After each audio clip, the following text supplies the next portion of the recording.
What makes you happy? What makes you feel good? When you look at a card, do you appreciate it?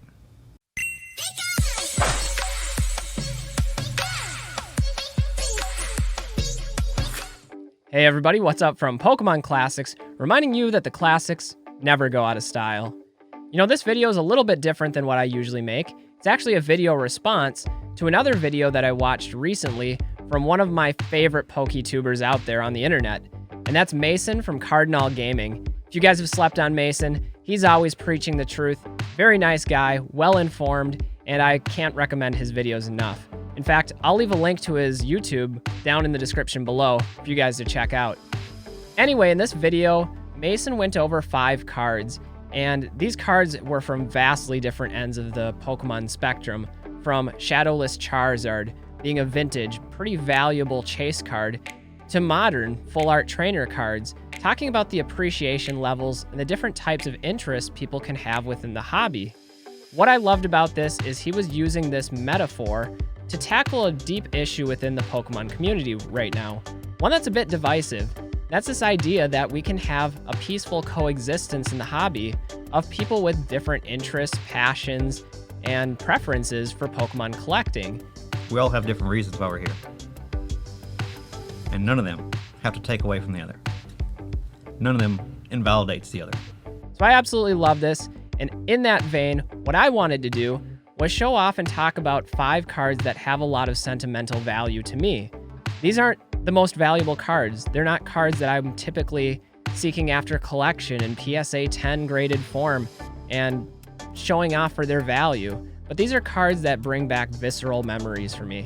And so I thought this would be a fun way to kind of revisit some things from my past and also demonstrate my appreciation for Pokemon that it's given me over the course of a lifetime. Now, what I want to do with this afterwards is call out 2 other PokeTubers and challenge them to do the exact same thing. Talk about 5 key cards that bring back memories for them. So on that note, Swami, if you're watching this video, I'm calling you out, man. I want to know what your top 5 cards are and hear about some of your memories. Also, ZNG Emporium, I need to hear about your top 5 as well. Once you guys have done your videos, I encourage you to challenge some other PokeTubers as well. Let's build some positivity through this. Anyway, let's jump in with number 5. At number 5 on my list is this Haunter card from the Fossil set. Now, I know this isn't one of the more rare or valuable chase cards in the set, but back in the day, this card gave me a lot of trouble and a lot of frustration. Growing up, one of my favorite things about Pokemon was actually playing the trading card game and battling opponents. In fact, I used to help run a league at my local mall, and there I would encounter all sorts of different types of strategies, different types of decks, and it was always a good time. No deck gave me more trouble, though, than one built by the neighbor girl across the alley, who would later marry my brother and become my sister-in-law. She had built a really powerful Gengar-driven deck, and it was such a frustrating experience to try to get any attacks off on this Haunter card. I don't know if you guys have ever inspected the game mechanics of this card, but its combination of attack with Nightmare and its Pokemon power of transparency requires 2 successful coin flips just to send an attack its way. So I remember countless times where we would be playing in the backyard, doing battle, or even at the league, and just trusting coin flips to be able to do just about anything. Picture perfect frustration, but those are some of the memories that I wouldn't trade for anything, because playing the game with friends, family members, at the league, some of the best experiences in Pokemon. So that card definitely has engraved a place in my heart because of how frustrating it was to battle against. But props to Ashley out there. She really knew how to build a good deck and was a phenomenal player of the Pokemon game. At number 4 on my list is Zapdos from the base set. What makes this card special to me is this is the first holographic card that I had ever pulled from a pack myself. It was pretty exciting. So to set the scene, it was pretty rare for me to acquire packs during the base set or jungle era of Pokemon. I was pretty young and couldn't afford to buy them myself, and my parents would rarely shell out the money for those types of things. However, one day we were visiting Mall of America, one of the largest malls in the world, in Bloomington, Minnesota, and they actually had a Wizards of the Coast store within the mall, and I had relatives visiting from California. So maybe my parents were in a more generous mood than they otherwise would be, but they let my brother and I both pick out one pack of cards from the Wizards of the Coast store and open it right there. And out of that pack, I withdrew Zapdos, and I was super excited. Ever since then, Zapdos has been one of my favorite Pokemon, and definitely my favorite of the legendary birds. In fact, even when Pokemon Go came out, I registered for Team Instinct. Don't hate me. And it was because of Zapdos. I gotta love Zapdos. But that excitement, that childhood enthusiasm of pulling a holographic card for the first time is something that really can't be explained if you haven't experienced it, and something that definitely sticks with you for the rest of your collecting experience. So for that reason, Zapdos had to make my list, and I'll always remember that moment fondly in my memories. Next up at number 3 on my list is this first edition promo Jungle Pikachu card. And I actually did a whole video on this card and why it's special, but this particular copy is very nostalgic for me because this was the first promo card that I ever picked up. It has an interesting story to tell. Back when Pokemon first made its debut, there wasn't the internet to research what cards were available, the different artworks, the rarities, the different releases in Japan. Everything was dictated by first-hand experience. And one day at the card store, I stumbled upon something that I had no idea was even a genre, was even a set that even existed. And that was the idea of promo cards.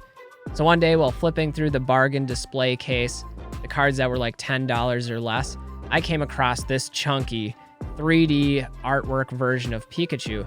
And to me, this was totally unfamiliar, totally unique, because never before had I seen that type of graphic design on a Pokemon card. You know, you look back at the earlier base set, jungle set stuff, and it was all just hand-drawn animated rather than this computer 3D modeling. So that was something that I was instantly drawn to and thought not only did it look cool, but it was something just incredibly unique. So I actually picked this up for $5, and I didn't realize how special that was at the time. This wasn't just a promo card, this was the first edition, secret rare, or error release, whichever of the two you want to look at it as. And so that was something that stuck with me in my collection. And even today, this is the exact same copy that I picked up all those years ago, back in, must have been year 2000 or so.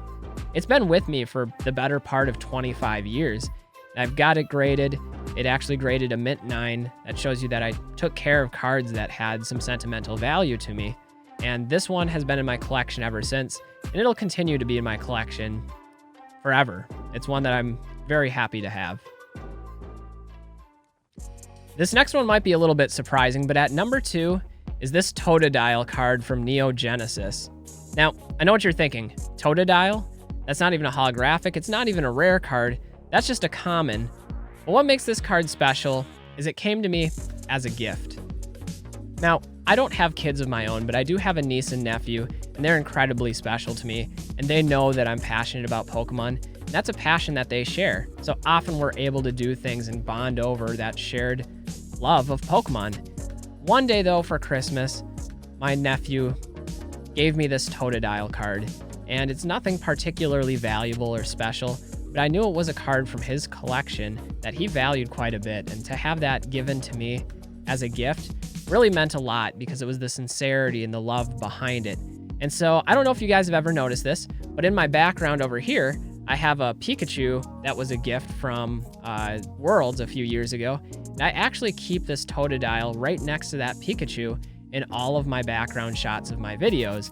It's a little bit difficult to see because it's out of focus and it's back there and it's, you know, on a shelf, but it's something that I really treasure and I love having that card. You know, it's a card that I have a bunch of other copies of, and some are in first edition and some are in better condition. But this one is truly special because of where it came from and what it signifies. And that's ultimately what we take from the hobby, are those memories. So, gotta love this Totodile.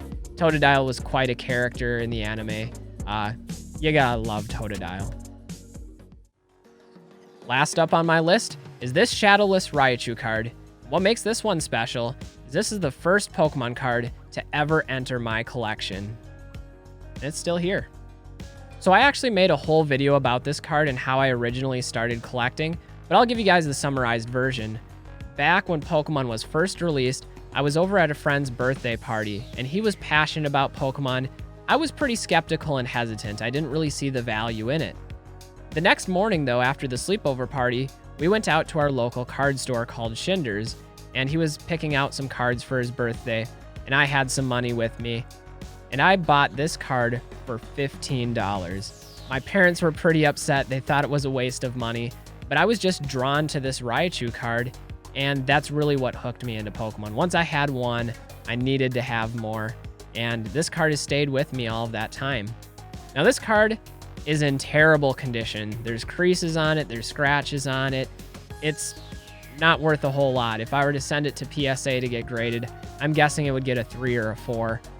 But ultimately, it's not about that. It's about the memories. It's about the fact that I took this card everywhere with me with minimal protection because it meant that much to me.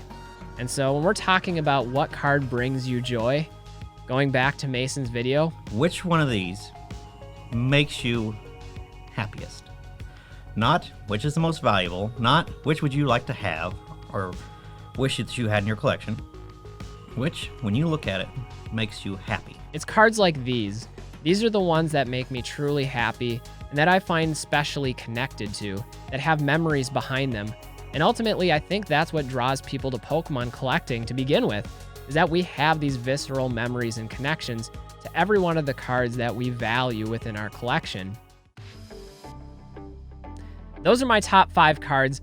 Again, I'm calling out Swami. I want to hear what yours are. And Z&G Emporium, you guys are up next. Tell me about your top 5 favorite cards. Anyway, guys, thanks for watching this video. I'm Pokemon Classics, always loving what I'm doing, always love collecting, and I'm happy that we have old school collectors, new school collectors, players in the game. I've said it before and I'll say it again. I think it's the diversity of this hobby and the widespread reach of interest that make it truly special. We can all come together and nurture that, make it grow into something even more special and even more accessible for future generations. Then I think that's our duty. All right, folks, before we go, we need to find out who the winner is of the cards from this Elite Trainer box. In one of my previous videos, I said I would be giving away the cards after opening one of these. I picked it up down in Florida. Don't usually collect Modern, but it was still fun to experience the cards. Anyway, I've taken everybody that left a comment on that video and added them to the wheel of names, and we're going to give this away to some lucky viewer out there. So cross your fingers. Hopefully this goes to a good home. All right, let's give it a spin. If you happen to be the winner here, contact me. I'll also reach out to you and we'll figure out a way to get these cards to you. Oh man, this is gonna be close. Right on the edge. Blake Dariel, if you're out there watching this, contact me, man. Congratulations, and I hope you enjoy the cards from that Elite Trainer box. Thanks, everybody. We'll see you with the next video.